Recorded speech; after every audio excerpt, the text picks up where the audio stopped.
Nous sommes le lundi 20 janvier 2025. Bonjour à tous et bienvenue à cette session d'information.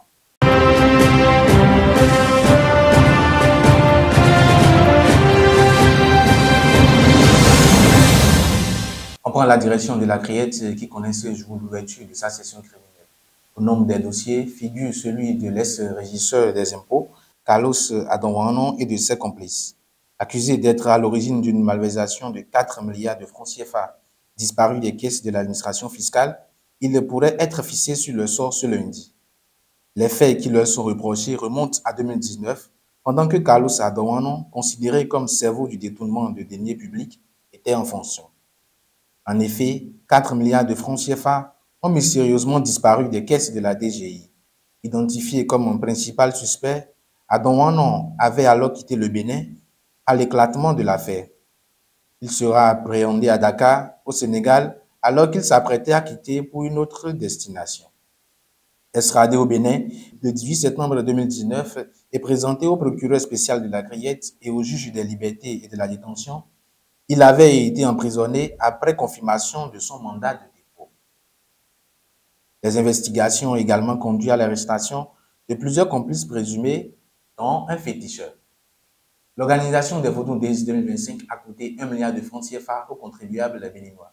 C'est ce qu'a révélé le porte-parole du gouvernement Wilfried Lian-Ngedi ce vendredi 17 janvier 2025 à la faveur d'une conférence de presse. Selon lui, cet investissement a été rentabilisé grâce à la forte mobilisation enregistrée pendant l'événement. L'engouement extraordinaire autour de l'événement montre que cet investissement a porté ses fruits. L'impact s'est fait ressentir non seulement dans la mobilisation humaine, mais aussi dans les bénéfices commerciaux engendrés par cet afflux de visiteurs, a-t-il déclaré. Hors du Bénin, le Nigeria a rejoint officiellement la liste des pays partenaires des BRICS en Afrique, au même titre que l'Éthiopie, l'Algérie et l'Ouganda, et hors Afrique, la Biélorussie, la Bolivie, le Kazakhstan, le Cuba, la Malaisie et la Thaïlande. L'annonce a été faite par le ministère des Affaires étrangères brésilien dans un communiqué.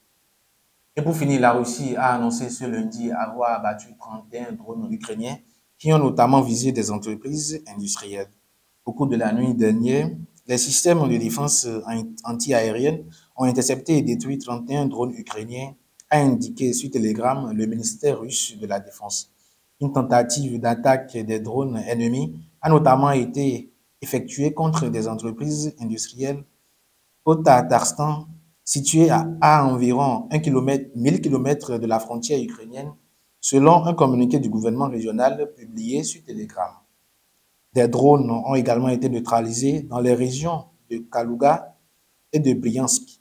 Kiev et Moscou ont intensifié leurs frappes ces derniers mois et veulent renforcer leur position avant le retour à la Maison-Blanche de Donald Trump ce lundi, le président américain élu ayant dit vouloir arrêter la guerre dès sa prise de fonction.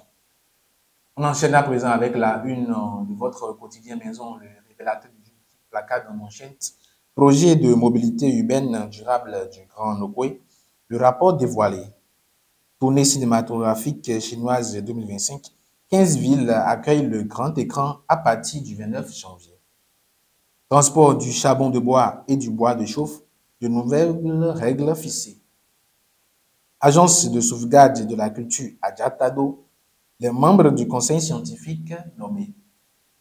Place de l'Amazone, les visiteurs invités à faire preuve de civisme. Ce sera tout pour le compte de cette édition matinale. Merci de l'avoir suivi.